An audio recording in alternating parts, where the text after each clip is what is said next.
Saudara-saudara, Indonesia harus masuk Piala Dunia. Itu tekad kita. Yang kedua juga jangan lupa STY ini membuat fondasi untuk pemain timnas kita. Thank you STY ya. Jadi jangan lupa yang berikutnya, terima kasih Pak Presiden Pak Prabowo yang begitu mendukung, dan beliau akan mengeluarkan apapun juga untuk kepentingan timnas bisa main di Piala Dunia. Pemirsa, Shin Tae-yong akhirnya resmi diperkenalkan ke publik sebagai pelatih baru timnas Indonesia.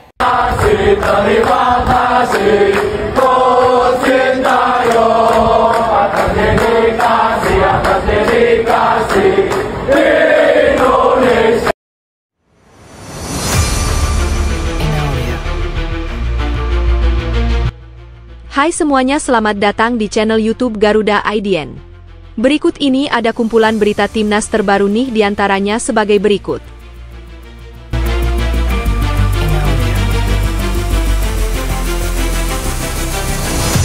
Pagi ini Iwan Bule usulkan ke Presiden Prabowo untuk memecat Patrick Kluivert dan diganti Shin Tae-yong saja.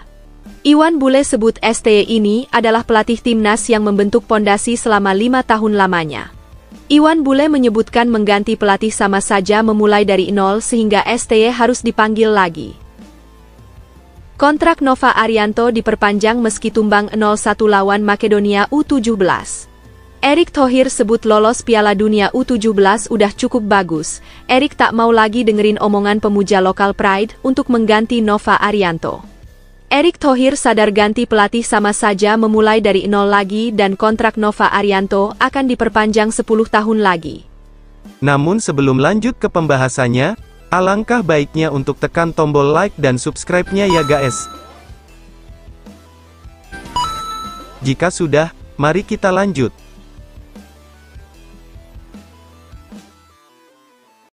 Pagi ini Iwan Bule usulkan ke Presiden Prabowo untuk memecat Patrick Kluivert dan diganti Shin Tae-yong saja.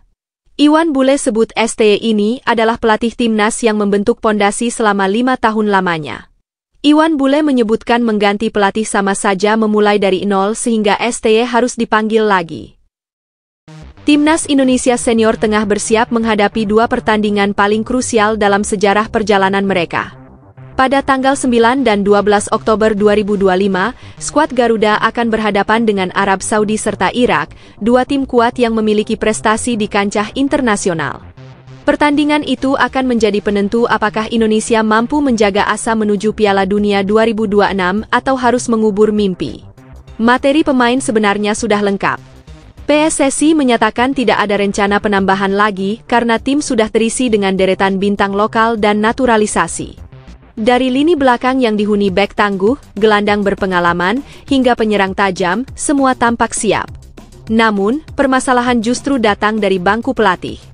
Patrick Kluivert yang dipercaya menangani tim dianggap belum bisa mengeluarkan potensi terbaik para pemainnya. Pola permainan yang ditampilkan terlihat monoton, bahkan cenderung mudah terbaca lawan. Hal ini terbukti ketika Indonesia gagal menunjukkan performa meyakinkan saat uji coba terakhir. Banyak pihak menyebut strategi Kluivert terlalu miskin variasi dan tidak sesuai dengan karakter sepak bola Indonesia. Kekecewaan atas performa yang kurang meyakinkan membuat Iwan Bule angkat bicara. Ia menilai PSSI perlu kembali mengingat siapa sosok yang sebenarnya membangun pondasi timnas hingga bisa berada di titik sekarang. Kalau kita bicara pondasi, jangan lupa Coach Shin yang memulainya, ucap Iwan Bule dengan nada serius. Menurutnya, Shin Tae-yong bukan hanya sekadar pelatih, tetapi arsitek yang menata ulang timnas dari nol. Dengan disiplin dan kerja keras, ia menciptakan fondasi permainan modern serta meningkatkan mentalitas pemain muda. Karena itu, Iwan Bule mengingatkan agar PSSI tidak gegabah mengambil keputusan. Gonta-ganti pelatih bukan solusi. Yang ada tim makin bingung, tegasnya. Pernyataan itu langsung mendapat perhatian publik. Banyak yang merasa apa yang disampaikan Iwan Bule memang masuk akal. Menghadapi laga sebesar ini, stabilitas jauh lebih penting daripada sekadar coba-coba strategi baru. Apalagi, perjalanan menuju kualifikasi Piala Dunia tidak bisa dilepaskan dari kerja keras Shin Tae-yong. Dari pemerintah, perhatian juga diberikan secara langsung. Prabowo Subianto, yang dikenal peduli dengan sepak bola nasional, ikut memberikan pandangan. Ia menegaskan bahwa dalam situasi genting seperti sekarang, Indonesia membutuhkan sosok pelatih yang sudah terbukti. Saya sepakat dengan Iwan Bule, Shin Tae-yong harus kembali menyelesaikan misi ini, ujarnya tegas. Prabowo menilai, Shin Tae-yong tidak bisa dilepaskan dari capaian besar timnas selama beberapa tahun terakhir. Menurutnya, meskipun ada kekurangan, hanya Shin yang memahami betul kekuatan dan kelemahan skuad Garuda. Kalau gagal, silakan diganti. Tapi untuk saat ini, biarkan dia yang merampungkan, lanjutnya. Tak hanya berhenti pada pendapat, Prabowo bahkan secara resmi meminta PSSI untuk mengambil langkah tegas.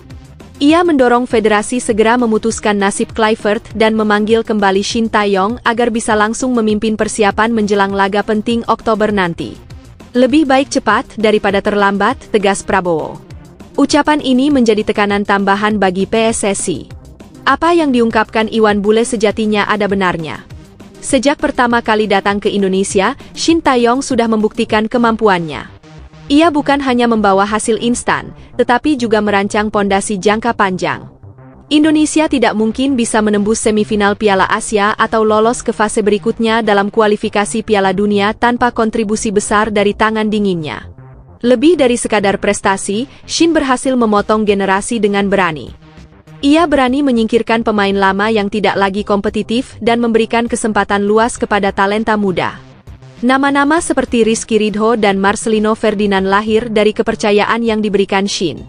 Hasilnya, Indonesia kini memiliki regenerasi yang jelas, sesuatu yang sebelumnya kerap diabaikan. Keberanian inilah yang membedakan Shin dari pelatih lain. Ia tidak hanya memikirkan kemenangan sesaat, tetapi juga masa depan sepak bola Indonesia. Maka, wajar jika banyak pihak beranggapan kembalinya Shin bisa menjadi jawaban. Dengan pengalaman Shin menghadapi tim besar Asia, ditambah materi pemain yang kini jauh lebih lengkap, Indonesia memiliki kans yang nyata. Laga melawan Arab Saudi dan Irak memang tidak mudah, tetapi dengan strategi yang tepat serta fisik yang terlatih, Garuda bisa melawan dengan penuh percaya diri. Nah, apakah kalian juga sependapat dengan pernyataan Iwan Bule dan Prabowo Subianto, jika Shin Tae-yong lah yang tepat untuk melatih timnas Indonesia? Tulis pendapat kalian di kolom komentar ya guys. Kontrak Nova Arianto diperpanjang meski tumbang 0-1 lawan Makedonia U17. Erick Thohir sebut lolos Piala Dunia U17 udah cukup bagus. Erick tak mau lagi dengerin omongan pemuja lokal Pride untuk mengganti Nova Arianto. Erick Thohir sadar ganti pelatih sama saja memulai dari nol lagi dan kontrak Nova Arianto akan diperpanjang 10 tahun lagi. Timnas Indonesia U17 menjalani rangkaian uji coba di Bulgaria sebagai bagian dari persiapan menuju Piala Dunia U17. Dari 3 pertandingan yang dimainkan, hasilnya cukup beragam, namun laga terakhir berakhir pahit. Skuad muda Garuda harus mengakui keunggulan Makedonia Utara U17 dengan skor tipis 0-1 dalam duel yang berlangsung di Stadion Dragalevski, Sabtu, 13 September 2025. Sejak menit awal, Indonesia justru tampil lebih berani. Beberapa peluang tercipta, salah satunya lewat tendangan Nazriel Alvaro di menit keempat yang sayangnya masih di blok bek lawan. Tim Makedonia terlihat lebih sabar, membangun serangan dari lini belakang sambil menunggu celah. Pola serangan balik mereka cukup efektif membuat lini pertahanan Indonesia harus waspada.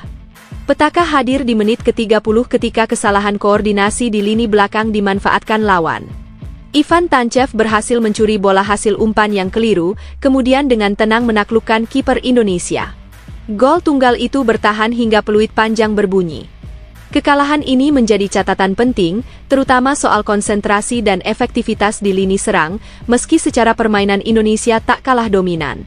Kekalahan dari Makedonia Utara langsung memantik reaksi dari berbagai kalangan. Suara-suara kritis mulai muncul, terutama dari tokoh-tokoh sepak bola lokal yang menilai kepemimpinan Nova Arianto sebagai pelatih harus segera dievaluasi. Kalau uji coba saja kalah terus, bagaimana nanti di Piala Dunia?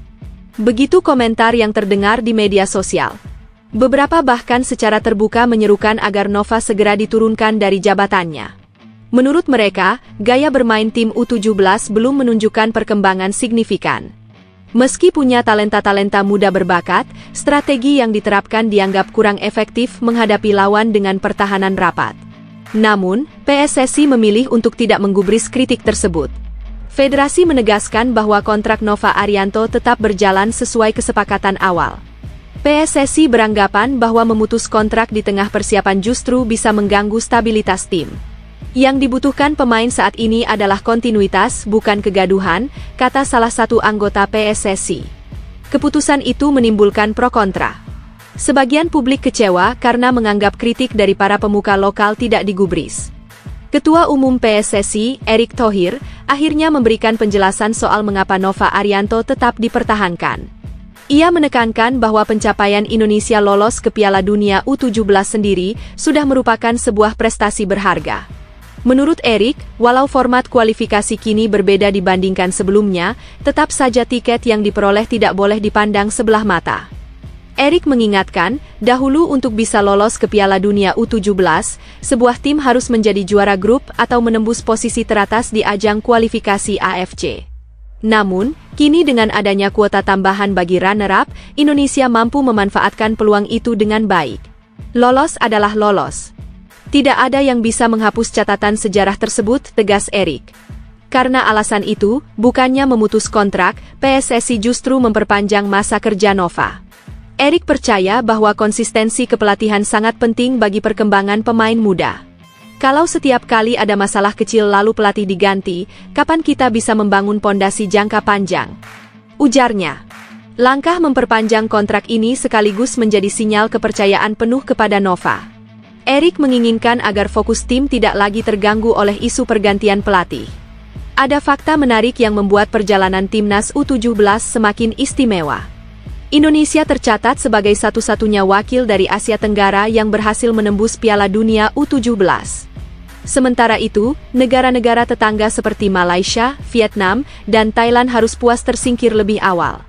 Pencapaian ini jelas menjadi kebanggaan tersendiri.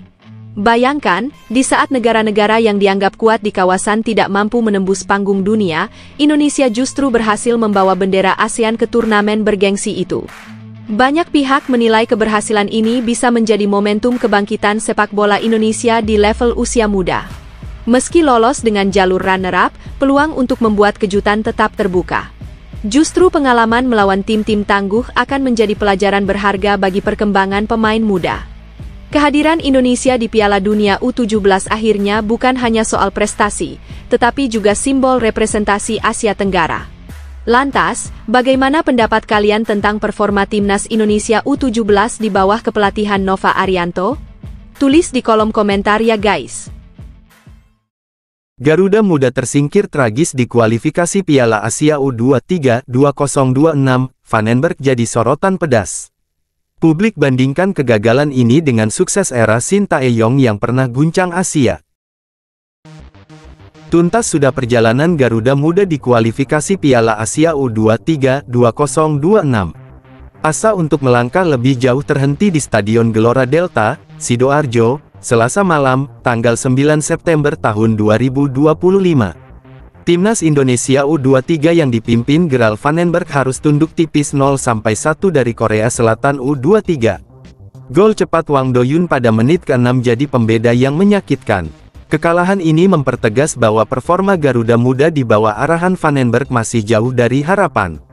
Sebelumnya, pelatih asal Belanda itu hanya mampu membawa tim finish sebagai runner-up di Piala AFF U23 2025. Kini, di turnamen resmi yang lebih berat, hasilnya justru lebih buruk. Bandingkan dengan setahun lalu, di bawah tangan dingin Shin Tae-yong, Garuda Muda mengguncang Asia. Australia U23 dipermalukan, Korea Selatan U23 juga dibuat tak berdaya. Langkah impresif itu hanya terhenti di semifinal usai kalah 0-2 dari Uzbekistan. Perebutan tempat ketiga pun berakhir pahit setelah Irak U23 menaklukkan Indonesia 2-1 lewat babak tambahan. Namun, saat itu sorotan dunia jelas tertuju pada Indonesia yang berani melawan para raksasa. Kini cerita berbeda. Dari 3 laga di grup J, kemenangan besar hanya datang saat membantai Makau U23 dengan skor 5-0. Setelah itu, mandek total. Laos menahan imbang tanpa gol, dan Korea Selatan mengirim Garuda pulang tanpa tiket ke putaran final. Lini depan kembali jadi masalah klasik. Dominasi di lapangan tidak berarti banyak karena penyelesaian akhir tumpul. Kadek Arel dan rekan-rekan seolah kehilangan insting untuk merobek jala lawan. Posisi kedua klasemen akhir grup J seolah tak ada artinya. Selisih 5 poin dari Korea Selatan membuat tiket otomatis melayang. Harapan lewat jalur runner-up terbaik juga kandas. Indonesia terdampar di posisi 10, jauh di bawah China, Uzbekistan, Lebanon, hingga Uni Emirat Arab. Gerald Vandenberg akhirnya buka suara. Menurutnya, perbedaan kualitas skuad sangat memengaruhi. Ia menyebut skuad 2024 dihuni pemain yang bisa jadi pembeda, sesuatu yang tak dimilikinya sekarang. Pernyataan itu seolah jadi tameng dari kritik, tapi publik tetap bertanya, apakah Garuda Muda salah pilih nahoda? Debut pemain naturalisasi bikin geger, Miliano dan Mauro langsung jadi andalan Garuda Muda. Timnas Indonesia pesta gol 6-0 lalu ditahan Lebanon, publik heboh menanti putaran kualifikasi Piala Dunia 2026. Timnas Indonesia baru saja menutup agenda FIFA Matchday September tahun 2025 dengan cerita yang bikin publik geger. Dari 2 laga uji coba, skuad Garuda mencatat 1 kemenangan meyakinkan dan 1 hasil imbang yang penuh drama. Laga pertama jadi pesta gol tak terbendung. Bermain di Stadion Gelora Bung Tomo, Surabaya, Jumat tanggal 5 September tahun 2025 Chinese Taipei benar-benar jadi bulan-bulanan. 6 gol tanpa balas menghiasi papan skor dan membuat publik bergemuruh. Namun hanya berselang 3 hari, tepatnya Senin tanggal 8 September tahun 2025, lawan berat bernama Lebanon menghadang. Garuda dipaksa puas berbagi angka 0-0 di markas yang sama. Tapi sorotan terbesar bukan cuma hasil pertandingan. Ada 2 nama baru yang langsung menyita perhatian, Miliano Jonathans dan Mauro Zelstra. Patrick Kluivert, sang pelatih, berani memberikan debut untuk 2 pemain naturalisasi ini. Saat melawan Chinese Taipei, mereka lebih dulu duduk di bangku cadangan. Namun, saat menghadapi Lebanon, keduanya dipercaya turun sejak menit awal. Miliano, winger muda FC Utrecht berusia 21 tahun, tampil penuh percaya diri. Bermain 103 menit sepanjang 2 laga, ia rajin menusuk sisi kanan pertahanan lawan. Aksinya sering bikin bek Lebanon kelabakan. Sayang, beberapa percobaannya belum berbuah gol. Tapi yang jelas, kehadirannya di lini depan akan jadi senjata baru ketika Indonesia melangkah ke putaran keempat kualifikasi Piala Dunia 2026 bulan Oktober mendatang. Di sisi lain, Mauro Zelstra juga tak kalah mencuri perhatian. Striker FC Volendam itu punya postur 188 cm yang membuatnya jadi ancaman mematikan di duel udara.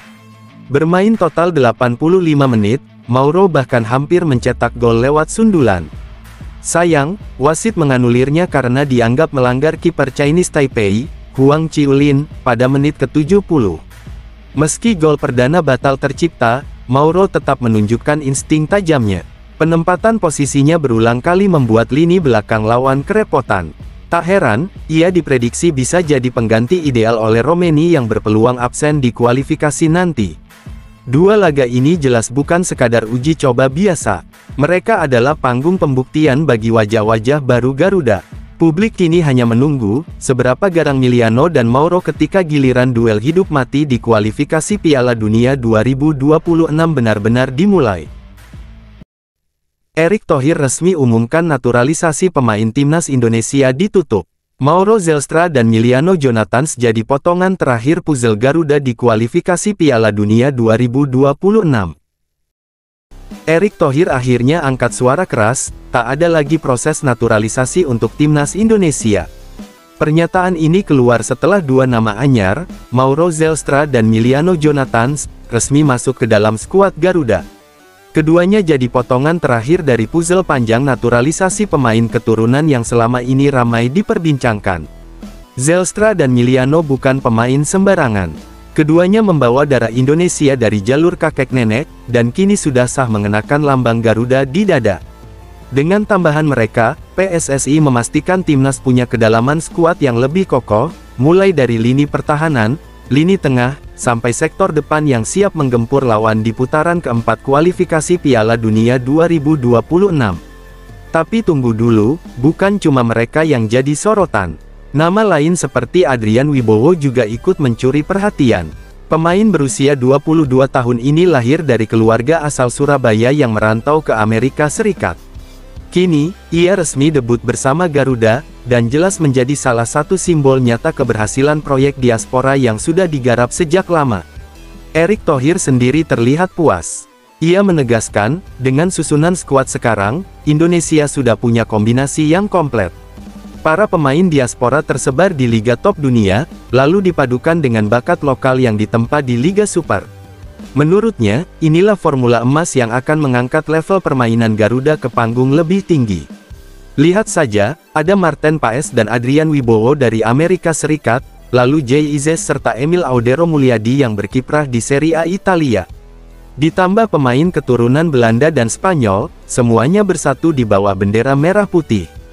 Dari penjaga gawang hingga penyerang, kualitas mereka kini mulai disejajarkan dengan tim-tim kuat Asia.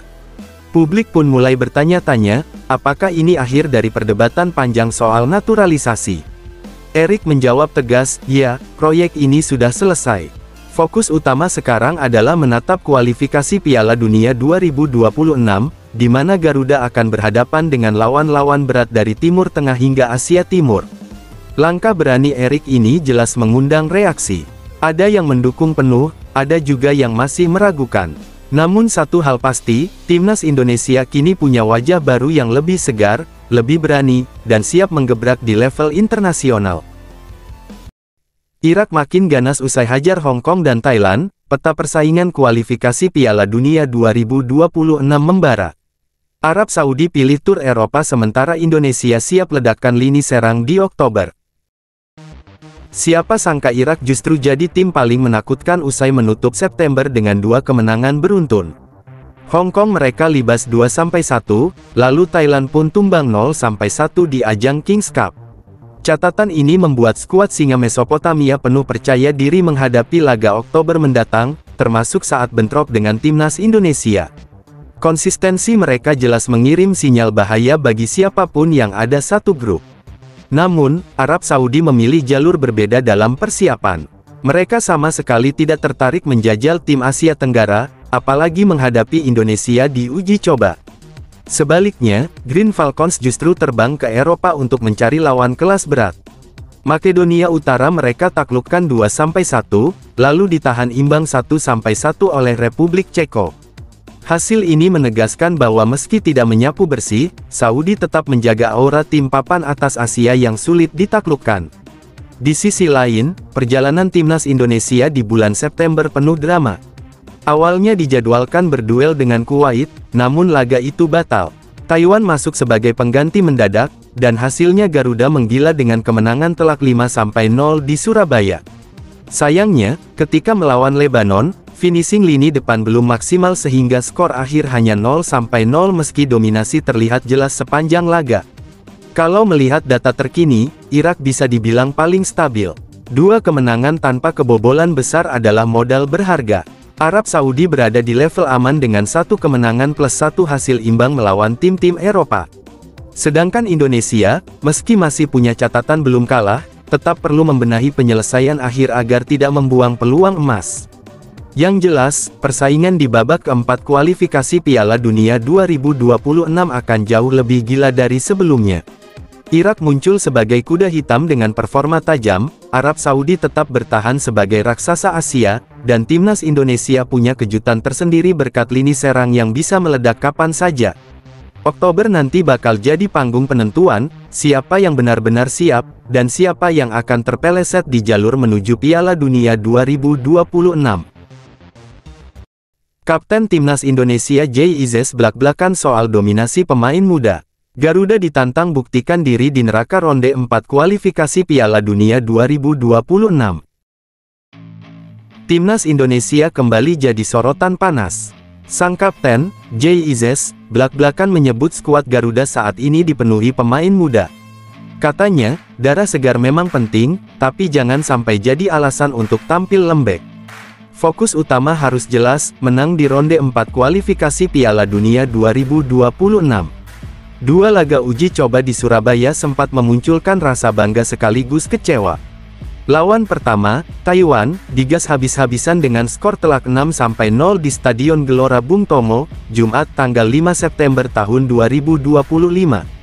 Garuda tampil garang, seolah ingin membuktikan kekuatan baru.